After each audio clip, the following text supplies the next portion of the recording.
BPSC शिक्षक बहाली कई प्रोसेस को लेकर बहुत सारे मंथन चल रहे हैं और जैसा कि मैंने आपको बताया था कि हर सैटरडे को मैं आपको प्रिपरेशन करवाऊंगा ताकि आपको प्रिपरेशन की जो टेंशन है उसको दूर किया जा सके।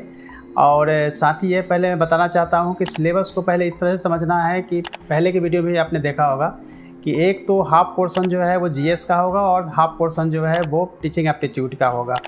तो पीआरटी हो या फिर टीजीटी हो या फिर पीजीटी हो, तीनों ही लेवल पे पीआरटी, टीजीटी और पीजीटी तीनों के अलग अलग लेवल हैं और उसके हिसाब से क्वेश्चंस का जो स्टैंडर्ड है उसके हिसाब से भी हो सकता है। और साथ ही ये भी हो सकता है कि क्वेश्चन के साथ साथ आप देखें कि जहाँ भी सब्जेक्ट स्पेसिफिक हो सकता है, जैसे कि पीजीटी है तो सब्जेक्ट स्पेसिफिक क्वेश्चंस पूछे जा सकते हैं। लेकिन मेन ये देखना है कि जीएस के एक पोर्शन जो है जिसका कि आपको संकेत मिला है पहले भी, तो जीएस के पोर्शन तो होंगे। जीएस की तैयारी भी आपको इस तरह से करवाया जाएगा कि आपको पीडीएफ भी फाइल मिलेंगे और आप बहुत सारी किताब खरीदने की कोई ज़रूरत नहीं है, नहीं आपको समय अपना बुक को पढ़ने के में गंवाना है क्योंकि टाइम बहुत कम है। जैसे नोटिफिकेशन आएगी तो आपके पास समय बहुत कम बच जाएगा। इसीलिए सबसे पहले तो ये ज़रूरी है कि जीएस में कहाँ से पढ़ना है। जैसा कि मैंने आपसे प्रॉमिस किया था, सैटरडे के नाइट तक यह वीडियो आपके सामने अवेलेबल होगी। तो सबसे पहले आपको ये समझ लेना है कि क्वेश्चन कहाँ होगा, कैसा होगा, पैटर्न क्या होगा। तो सबसे पहले मैं आपको बताना चाहता हूँ कि जीएस में जो पोर्शन 75 क्वेश्चन की जो संभावना बनती है, पॉसिबिलिटी यही है। तो हिस्ट्री से जो क्वेश्चन हो सकता है वो मैं आपको जस्ट नीचे आप देख रहे हैं कि हिस्ट्री के जो 3 टाइप के क्वेश्चन होंगे। एक तो सीधा ये 1 लाइनर क्वेश्चन है, दूसरा मैचिंग कराने वाली क्वेश्चन है और तीसरा जो आप देख रहे हैं कि इसमें आपको स्टेटमेंट्स के आधार पे होता है। लेकिन जो लेवल है उसके अकॉर्डिंग क्वेश्चन ऊपर नीचे हो सकता है। तो पैटर्न जो है आप देख लिए, क्वेश्चन इस तरह के पूछे जाएंगे। हिस्ट्री में हम बात करेंगे तो हिस्ट्री में अगर आपको अभी पढ़नी है तो हिस्ट्री में सबसे पहले तो यह देखना है कि स्टैंडर्ड 6 से लेकर 12th क्लास की एनसीईआरटी बुक को आप पढ़िए। लेकिन यह ध्यान रखिए कि पुरानी वाली जो एनसीईआरटी बुक है उसी को आप लेंगे, तभी उसमें से सारे के सारे क्वेश्चन जो आएंगे। तो हिस्ट्री में आपको यह ध्यान रखना है। उसके बाद ज्योग्राफी की बात करेंगे तो ज्योग्राफी में भी आप 9, 10th, 11th, 12th 9 से 12 क्लास की एनसीईआरटी पढ़ेंगे तो ज्योग्राफी के जितने क्वेश्चंस भी पूछे जा सकते हैं वो आपको निश्चित रूप से वहाँ से मिल जाएगा। तीसरे सेक्शन की तरफ बढ़ते हैं पॉलिटी का। तो पॉलिटी के लिए केवल आपको 10th क्लास की जो पॉलिटी की बुक है उसी से आपका काम हो जाएगा। तो पॉलिटी में केवल इतना ही आपको करना है। साइंस में 9 और 10, 9th और 10th क्लास की जो एनसीईआरटी बुक है उससे ही सभी को कवर हो जाता है। स्पेशली आपको इस पर ध्यान रखना पड़ेगा कि बायोलॉजी से ज़्यादा क्वेश्चन पूछे जाएंगे। उसी तरह से इकोनॉमी है तो इकोनॉमी में भी आपको केवल 10th क्लास की इकोनॉमिक्स की बुक पढ़ेंगे तो उससे एनसीईआरटी से आपका कवर हो जाता है। करेंट अफेयर्स के लिए आपको क्या करना है कि मंथली जो मैगजीन आती है जिसमें कि प्रतियोगिता दर्पण से ही आप इसको करिए। प्रतियोगिता दर्पण से आपका जो करंट हो सकता है वो सभी के सभी कवर हो जाएंगे। चूँकि बीपीएससी एग्जाम लेते बिहार स्पेशल की भी संभावना है कि बिहार से संबंधित कुछ क्वेश्चंस पूछे जाएंगे जो 5-7 हो सकता है। तो बिहार स्पेशल के इम्तियाज अहमद सर की बुक है उससे आप देख सकते हैं, केबीसी नैनो की बुक है उससे आप कर सकते हैं, क्राउन पब्लिकेशन की बुक है उससे आप कर सकते हैं। और लास्ट में आप देखेंगे कि रीजनिंग और मैथ के भी कुछ क्वेश्चंस आपके मानसिक योग्यता परखने के लिए, आईक्यू को देखने के लिए हो सकता है। तो उसके लिए प्रीवियस ईयर्स के जो बीपीएससी ने एग्ज़ाम्स लिए हैं, चाहे वो सीडीपीओ का एग्ज़ाम हुआ हो या बीपीएससी सिविल सर्विस के एग्ज़ाम हुए हो, तो उसमें के आप अगर प्रीवियस ईयर के क्वेश्चन को करेंगे तो वहाँ से मैथ के क्वेश्चन जो है आपको मिल जाएंगे। हालांकि मैथ बहुत ईजी होता है और ख़ासतौर से रीजनिंग का जो क्वेश्चन है बहुत ईजी होता है। तो इस पोर्शन को भी हम आगे आपको तैयार कराएंगे सिलसिलेवार ढंग से। और हर सैटरडे को चूँकि हमें आपको गाइड करना है तो उससे पहले ज़रूरी हो जाता है कि जो मैंने 8 सेक्शन जीएस के बताए हैं उसमें इम्पोर्टेंट चैप्टर कौन सा है। ये बहुत इंपॉर्टेंट है क्योंकि चैप्टर जो है वो आपको मैं नीचे स्क्रीन पे स्क्रॉल कर रहा हूँ जिसको कि आप देख सकते हैं कि कहाँ से आपके क्वेश्चन हो सकते हैं। फॉर एग्जांपल हिस्ट्री में जो पोर्शन हो सकता है, हिस्ट्री के पोर्शन जो आपको दिख रहा है ये हिस्ट्री का पोर्शन, उसमें एंशिएंट, मेडाइवल और मॉडर्न ये आपको चैप्टर जो दिखाए जा रहे हैं ये सारे के सारे चैप्टर्स जो है वो एनसीईआरटी क्लास 6 से लेकर 12th क्लास तक की है। तो इसी जो चैप्टर आपको दिख रहा है इसी चैप्टर से आपके क्वेश्चन जो है पूछे जाएंगे। अब नेक्स्ट सब्जेक्ट की तरफ चलते हैं। तो ज्योग्राफी में भी जो क्वेश्चंस मैंने अभी बताया था कि 9th से 12th क्लास तक की एनसीईआरटी की बुक की हो पढ़ना है, जो कि 4 बुक ही है। उसमें भी खास तौर से अगर आप फोकस करना है तो इंडिया का फिजिकल ज्योग्राफी जो 9th क्लास की है उसको अगर करेंगे, या वर्ल्ड की फिजिकल ज्योग्राफी, उसी से मैक्सिमम क्वेश्चन जो है आने की पॉसिबिलिटी है, तो उसको आप कर सकते हैं। अब उसमें भी जो चैप्टर हो सकता है वो चैप्टर मैं आपको बता रहा हूँ कि कौन सा चैप्टर होगा, तो आप देखिए ध्यान से।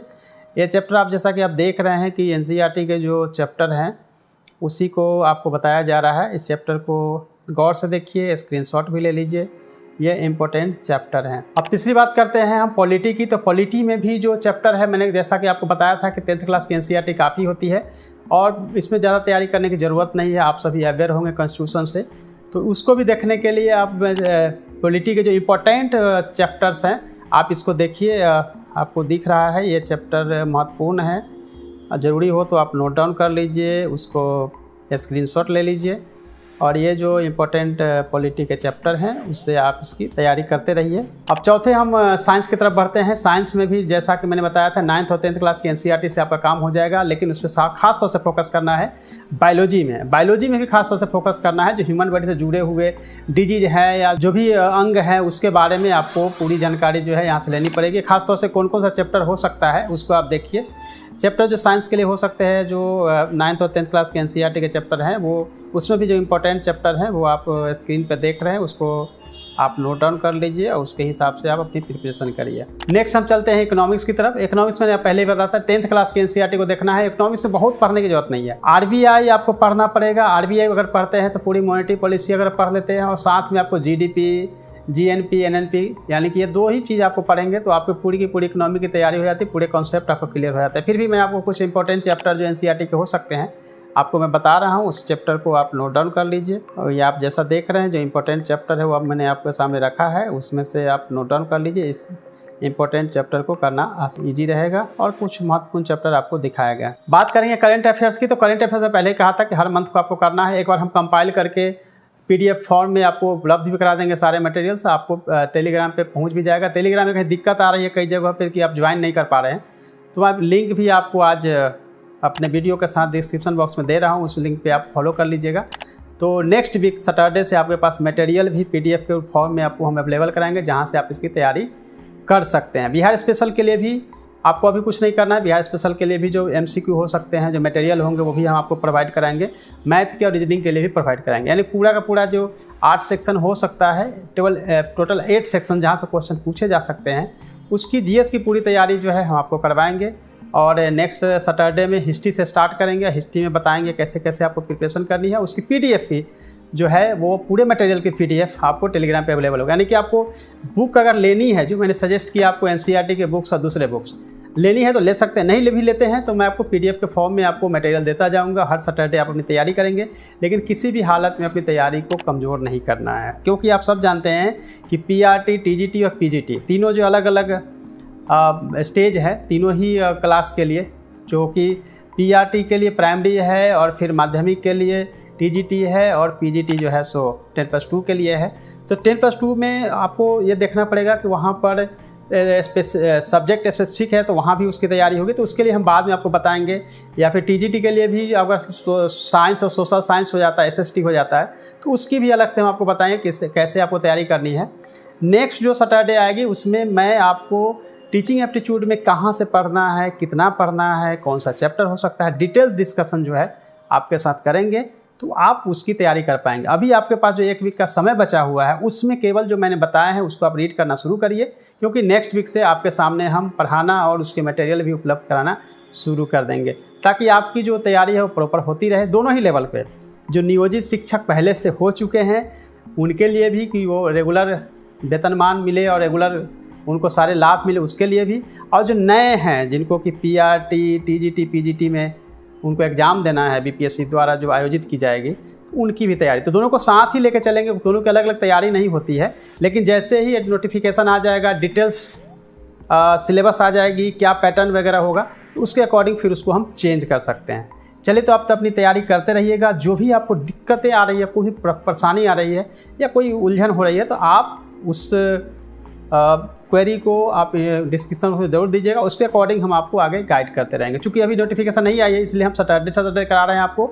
शनिवार को हम शाम के वक्त में आपको पढ़ाएंगे, लेकिन जैसे ही नोटिफिकेशन आएगी तो हो सकता है हम समय निकाल के, जैसा कि बहुत सारे शिक्षकों ने और आप लोगों ने कमेंट किया कि पर डे 1 घंटा का समय दिया जाए। अगर ज़रूरत पड़ेगा तो आप हमारे सभी शिक्षक है, आपके लिए तो हम हमेशा तैयार हैं और मुस्तैद है, आपके लिए समय हमेशा देंगे। और आप हमेशा, मैं कहूँगा कि आप सभी शिक्षक हमारे बिहार के भविष्य है, इसलिए आपकी तैयारी कराना मेरा काम है। All the best, thank you so much.